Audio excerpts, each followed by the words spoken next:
has been called the Day of Days. It is a time of magic, pageantry, warmth, generosity, and love. For many of us, our fondest childhood memories revolve around the traditions of Christmas. It is a time that many around the world celebrate the birth of Jesus Christ, the Savior of mankind. In recent years, however, the spiritual holiday has become a time of mass marketing and crass commercialism. Incredibly, many businesses derive more than half their yearly income during this period.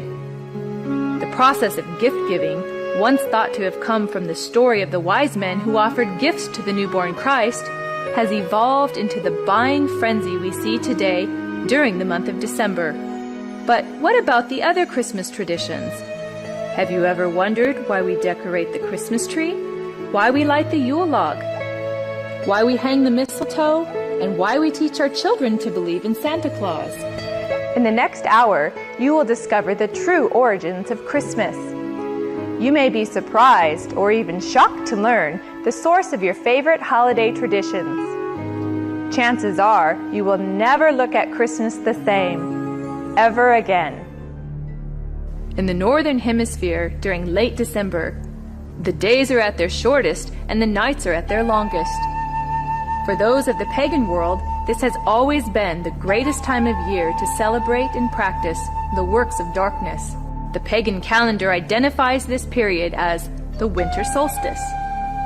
It was during the pre-Christian midwinter pagan celebration of Scandinavian Norsemen where today's Christian traditions began. As a means of honoring the pagan sect and fertility god Yule, a 12-day celebration during the month of December was inaugurated.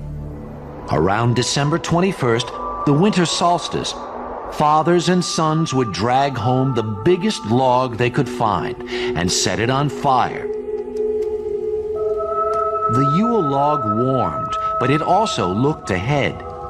Each spark was said to represent a pig or calf to be born in the spring. Also dragged inside were evergreens, the one plant that could make it through a Norse winter. Evergreens proved that life persisted in this dark time. For as long as the Yule log burned, about 12 days, feasting and revelry reigned supreme.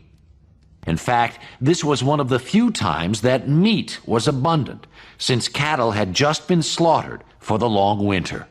There is a necessity to kill most of the cattle, because you can't keep them alive over the winter when there's nothing to feed them on. You keep a few alive for breeding. But there is an opportunity for a great blowout, for a great feast, time to party. The party raged inside in defiance of winter's deadly howl. There is a spooky feel about the northern Yuletide festivals. You may be all right there in the hall with the blazing fires, but outside there are demons, there are spirits. 1,000 miles away in pre-Christian Rome, celebrants were paying homage to their own gods during the winter solstice. Witchcraft traditions hold that a number of pagan gods were given birth during this period, including Dionysus, Attis, Baal, chief god of fertility and licentiousness. Another pagan god from Persia, identified as Mithra, was said to have been born specifically on December 25th. Among the upper classes in Rome, solstice celebrations were significantly more sober. Many influential Romans worshipped Mithra, the god of the unconquerable sun. To this small but powerful sect, the birthday of Mithra was the holiest day of the year. December 25th was the winter solstice in that part of the world, and it was also understood to be the birthday of the sun god, Mithra. And Mithra was said to be born from a rock. Shepherds came to worship him as he was an infant god born out in that pastoral place in the fields. And many of those stories, of course, have come into Christian tradition. Worshipped at that time by an influential Roman cult, his birth symbolized an end to the long nights and a return to the dominance of the sun. During the month-long winter solstice celebration, courts in Rome were closed. Any and all crimes were allowed. Homosexuality, cross-dressing, and uncontrolled debauchery reigned supreme. Rome's order was turned upside down. Even children were allowed to join in the drunken orgies as part of the Juvenalia celebration. By 270 AD, the Roman Emperor Aurelian had made it official, setting aside a 7-day period from December 17th through the 24th, culminating in an exchange of gifts on December 25th to celebrate the birth of the sun god. This Roman orgy to end all orgies later became known as Saturnalia, in honor of the god Saturn, the god of excess. Roman soldiers invading Britain brought with them their pagan orgiastic traditions. Upon taking root in England, Saturnalia became known as the Festival of Fools, reigned over by the Lord of Mistral. By the 4th century, the influential government-sanctioned Church of Rome, unable to outlaw the growing number of pagan practices, chose instead to adopt them into their so-called official Christianity. The Church believed this would attract more pagans to their fold. Up until this time, the birthday of Jesus Christ, the Jewish Messiah, had not been celebrated at all. The Church nevertheless confused biblical history and made Jesus' birthday coincide with the pagan god Mithra. The birthday of the sun god had now become the birthday of the Son of God. Jesus must have actually appeared on earth, and so the decision to celebrate Jesus' birth meant that Jesus was actually a human or a human form. For Christians, the fact of his birth was settled, but the date remained a mystery. The Bible doesn't mention exactly when Christ was born, but certain facts suggest it probably was not in December. Various scriptures in the Bible, including the 2nd chapter of Luke, record the events surrounding the birth of the Messiah. Both Joseph and Mary were of the lineage of King David. Upon arrival, they found all the ends to be full, but were provided with a stable where Mary could have her baby. At the same time, an angel announcing the birth of the Messiah appeared to shepherds tending their flocks in a field nearby. The stunned shepherds hurried to Bethlehem and found the baby Jesus lying in a manger, just as the angel had declared. Although traditional nativity scenes place 3 wise men at the stable at the time of Jesus Christ's birth, according to Scripture, these wise men visited Jesus later at his home. Because 3 gifts are named, gold, frankincense, and myrrh, tradition says 3 men gave them. But exactly how many wise men visited Jesus is not known. The birth of Jesus Christ miraculously filled a number of Old Testament prophecies about the coming Messiah, including that he would be born in Bethlehem, that he would be born of a virgin, and he would be a descendant of King David's. The concept or the idea of celebrating the birth of Jesus once a year had apparently never occurred to the Church Fathers. In the first 3 centuries of the Church's history, there was no such thing. And I think God perhaps very carefully avoided telling us in the Scriptures when he was born. We can be sure of one thing: it wasn't in late December, and because in the first place, shepherds don't abide by their flocks in the fields by night in late December. It's too cold.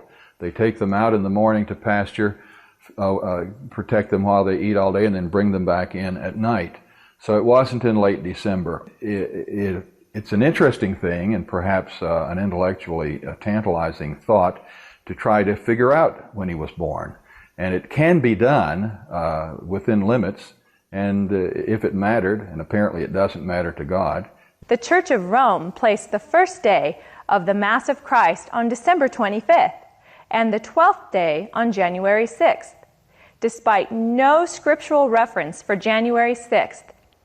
It was selected as the day the wise men supposedly arrived to offer gifts to the newborn Christ. This day has become known as Epiphany. The Church's practice of changing the dates of Christian events to coincide with pagan festivals continued, and by the 7th century, Pope Gregory I had ordered Augustine of Canterbury to incorporate any and all pagan practices and customs into the expanding Roman Catholic Church. During the Middle Ages, the debased Mardi Gras atmosphere of what was now known as Christ's Mass had reached a fevered pitch. Common practices included open sex in the streets, rioting, murder, and a number of pagan Druidic Halloween rituals. By the Middle Ages, Christianity had largely replaced the old pagan religions of Europe. On December 25th, the faithful were called to Gothic cathedrals like Notre Dame and Salisbury Cathedral in England for Christ's Mass, soon to be called Christmas. But out in the streets, the holiday was still more raucous than religious. If you went to England around Christmas time, any time before, say, 1800, you'd probably feel pretty ill at ease. You wouldn't think it was Christmas at all. What would you think it was? Maybe Mardi Gras, maybe New Year's Eve, maybe Halloween? Because Christmas in old-time England was really a carnival. They would bang on the doors and demand entry, and once they were let in, the lord of the manor had to give them the best stuff that he had. He had to give them his best food, he had to give them his best beer, his best of everything. And a jolly wassail, it's then you shall hear. But if he didn't, they would threaten or actually perform a trick.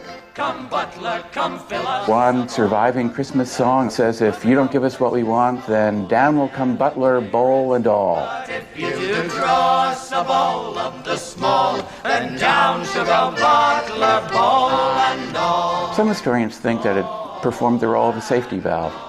You might say that a wealthy man could make up for an entire year of small or large injustices to the poor by giving a generous Christmas handout just once in the year.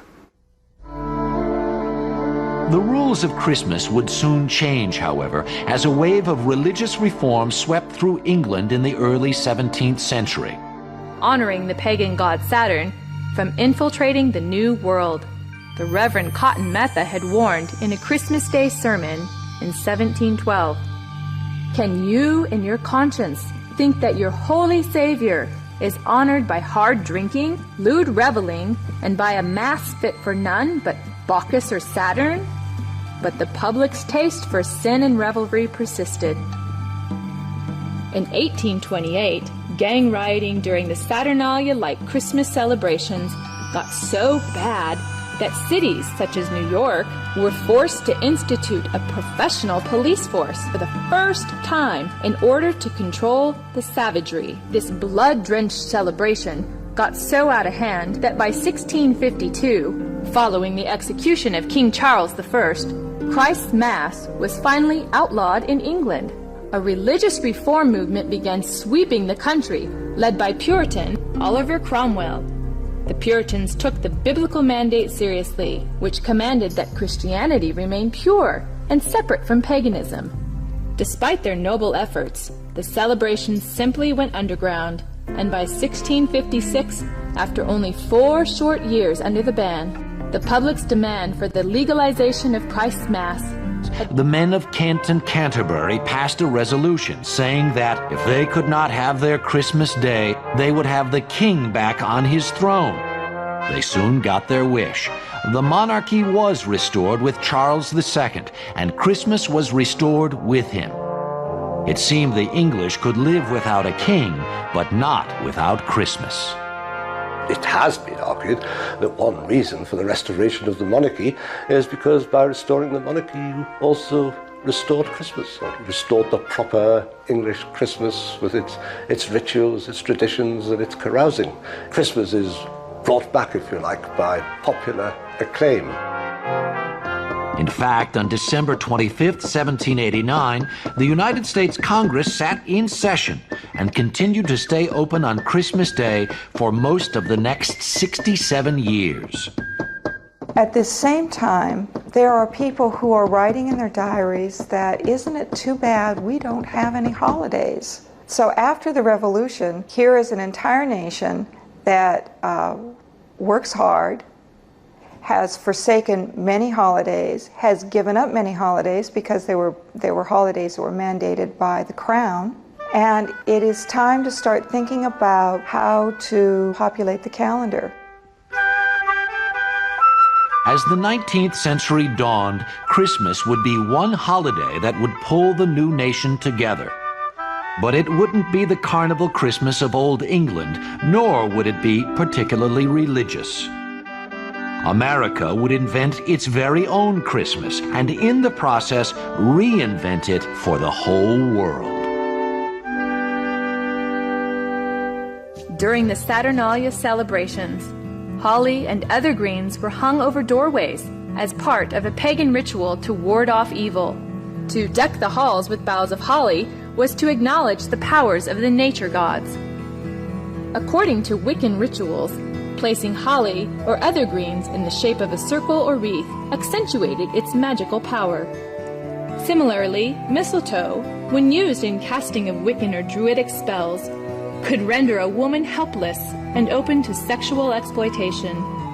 This is where we get our custom of hanging mistletoe in doorways today. If a woman is caught underneath, she may be kissed and must not resist. The fir tree, the mistletoe, all of these things typically come from overtly pagan traditions, typically from Northern Europe, German, Norse, and English. Likewise, evergreen trees have always represented sex and fertility in pagan cultures. During the winter solstice, trees would be chopped down, brought inside, and set up and decorated as idols for worship. The Christmas tree was regarded as a sacred tree.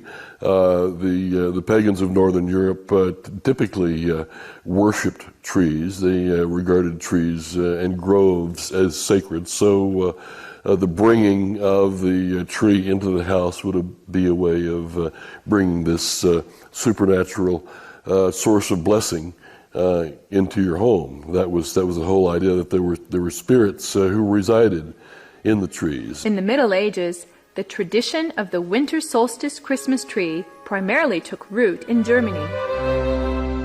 The Christmas tree has its roots in Germany, where decorated evergreens had always been a part of the winter celebrations. But the tree might have stayed there if not for the royal marriage in 1840 of Victoria, the Queen of England, to her cousin, Prince Albert of Germany. Albert brought his German ways to Windsor Palace, including the annual Christmas tree. In 1848, the London Illustrated News published this engraving of the royal family, standing by the first Christmas tree most English had ever seen. In just a few years, a decorated fir could be found in nearly every English home at Christmas. Within a few years, if you look at Victorian diaries or letters, people are saying, we had a Christmas tree as is customary, or we had a Christmas tree as we have always had. And of course, they hadn't always had one at all. It is a custom which had started in the 1840s, and by the late 1850s, people believed that the Christmas tree was part of the English Christmas.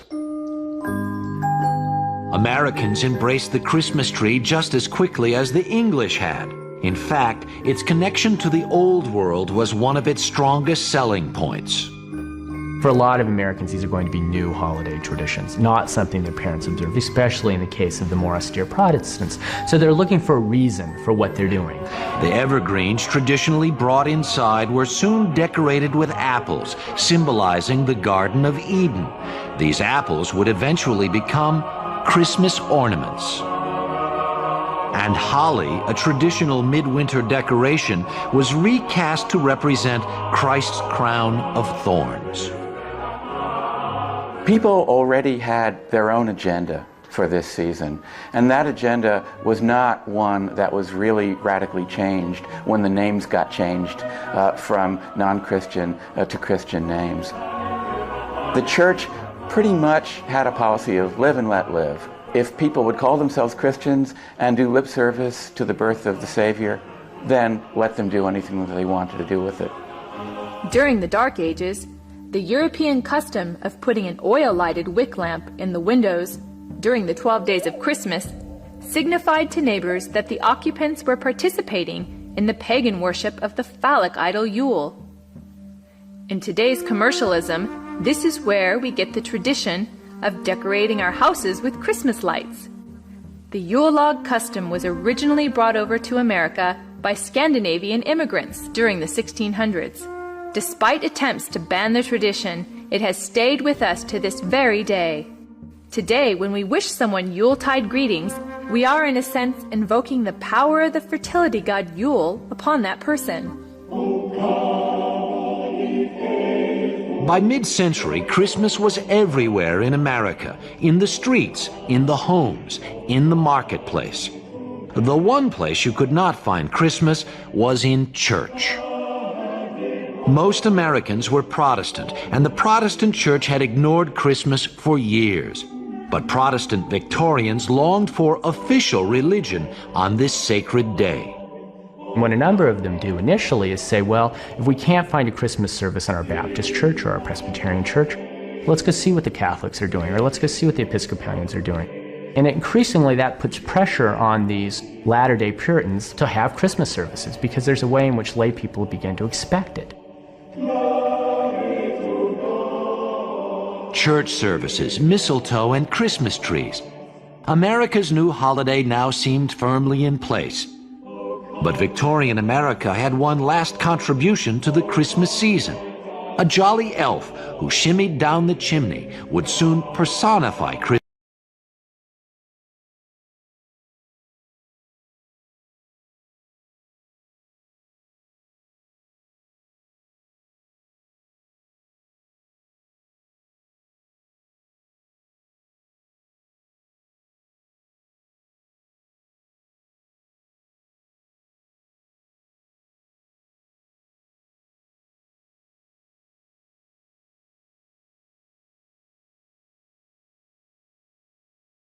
Saint Nicholas, a Greek Orthodox bishop who became one of the most popular saints of the Middle Ages.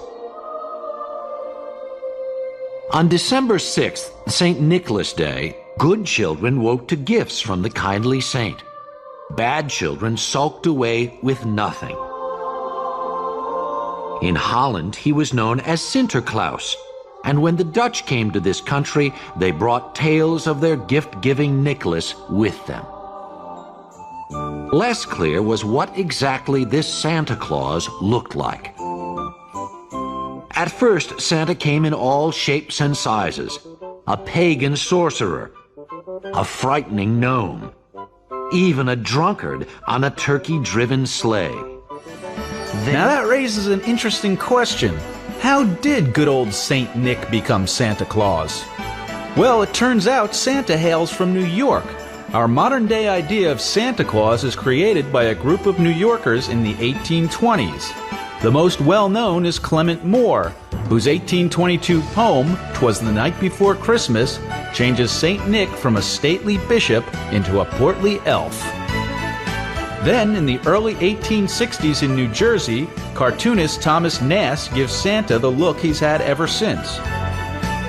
Nast is inspired by Moore's poem and adds a few ideas of his own, like Santa's elves, and his workshop, and putting Santa's home in the North Pole, making Santa a citizen of the world. Now, who is left? Since then, Santa Claus has become the mascot of Christmas big business. These days, Christmas has become a frenzy of shopping and partying, but not everybody is so merry. We've heard that some people believe that jolly old Santa is actually a pagan god in disguise, out to do the devil's work. Beginning once again in Scandinavia, Santa's original incarnation was in the form of Odin, the pagan god of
down the chimney into the good children's shoes which had been placed there.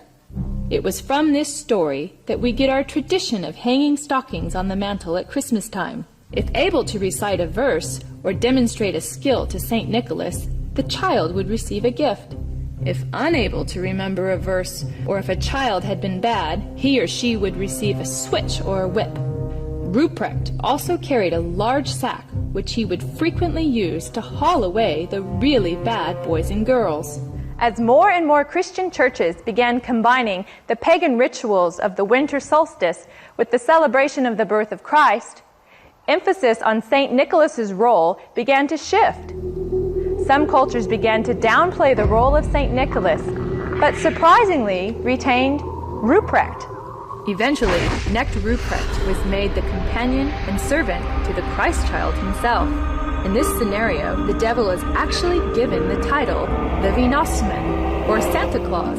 19th century writer Theodor Storm, in his story about Knecht Ruprecht, even goes so far as to describe the switches given to the children by Ruprecht as tools to be used in sadomasochistic rituals.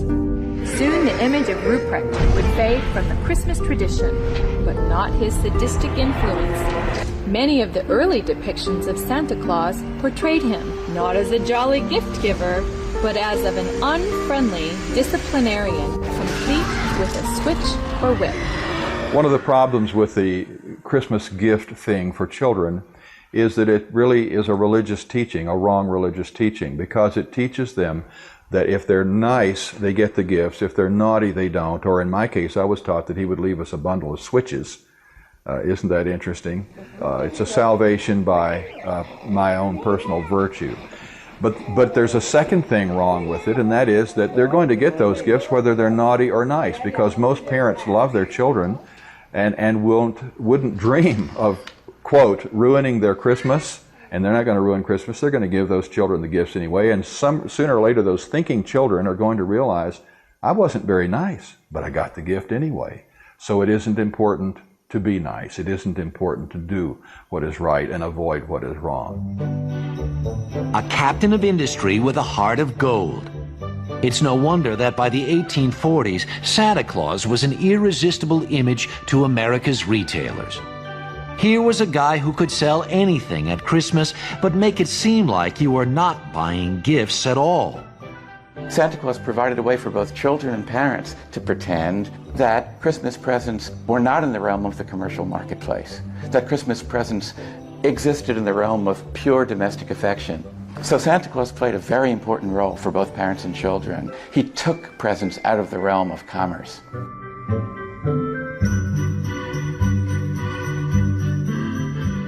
If the image of Santa could sell merchandise, retailers soon figured that a real-life Santa would boost sales even further. Santa has been showing up in department stores since the mid-1800s. And since then, nothing has loomed larger to a child at Christmas than this annual pilgrimage. You want to talk to Santa Claus, where do you go? You go to the shopping mall. Now, this is strange for a saint to be living pretty much full-time in a department store. It doesn't bother Americans because we are, after all, a capitalistic society. It makes perfect sense for us to have our national saint in a department store. That's commercial sense for us, dollars and cents. But to give presents, you have to shop for them. And shopping has long been at the heart of the Christmas season. Critics say this yearly buying frenzy obscures the real reason for Christmas, to celebrate the birth of the Christ child. Celebrate the birth of Christ and the gift that God gave us, as much as the gifts we give our children on Christmas Day. But she wants all the toys, right? I think a lot of it is more commercialized than when I was younger. I remember going to church and having family dinners being more of an important aspect of it. It's difficult because the children don't grow up realizing what the real meaning is. People say that Christ has been lost in Christmas. Implicit in that is the idea that Christ had ever been totally the center of Christmas. And as Christmas has been celebrated ever since it was instituted as a Feast of the Nativity, there's always been other ritual, other ceremony, other activity associated with Christmas. To me, the most obscene thing about Christmas celebrations and customs as we know them is that as a result of these things, Jesus is displaced in the hearts of children by Santa Claus. The love, affection, appreciation, trust, the desire to emulate, these things that they should have in their hearts and minds as growing children for Jesus himself, to whom they owe everything. Instead, this has been stolen, this has been raped out of their hearts in a sense and displaced by the myth of Santa Claus. He takes the place of God or of Jesus Christ in the special world that is Christmas. He has supernatural knowledge of your history. He has supernatural knowledge of your present, of your attitudes. He's keeping a list. He knows who's naughty and nice. Your parents don't even know that. He's obviously got some conduit to knowledge that is beyond the human, and he flies through the air, capable of visiting every place on the globe in the course of a single night. In many, many ways, Santa exhibits supernatural qualities that provide a kind of a surrogate deity or a substitute for God or for Christ. Myths, by definition, evolve and change, and things are added. We used to have a Santa Claus figure that was confused with St. Nicholas and confused with other pagan figures, and then somehow he evolved through the drawings of Thomas Nast and others into what we see today, but he had a sleigh with 8 supernatural reindeer that can fly. And so the Christmas traditions that are pagan continue to change.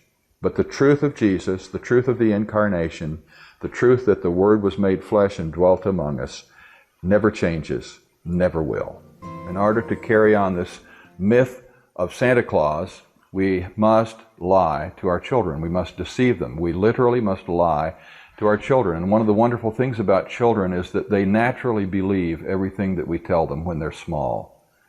They trust us to tell them the truth. And if we deceive them in this way, it has to be destructive, because at some point in their future lives, they're going to wonder if other things we told them were true. The things we told them about the Lord, were they really true? It plants the seeds of doubt. And anyway, it creates disappointment. It creates disillusionment. We took our cameras to the Nevada desert, where we witnessed 35,000 pagans from around the country participating in a week-long celebration of sex, drugs, and hedonism. Here, everything was permissible and encouraged, except for the adoration of Jesus Christ. In nearly every ritual performed, Christianity was mercilessly mocked and despised. Its attraction is continuing to grow worldwide as it recruits through the internet. It is sobering to witness what could be the wave of the future unfolding before our eyes. It is not only permitted in the public schools, in the government schools, to celebrate holidays. It is encouraged and in some instances required. But with this condition, they must be pagan. They must not be Christian. And Christmas time, they are certainly encouraged to put on Christmas programs and Christmas plays.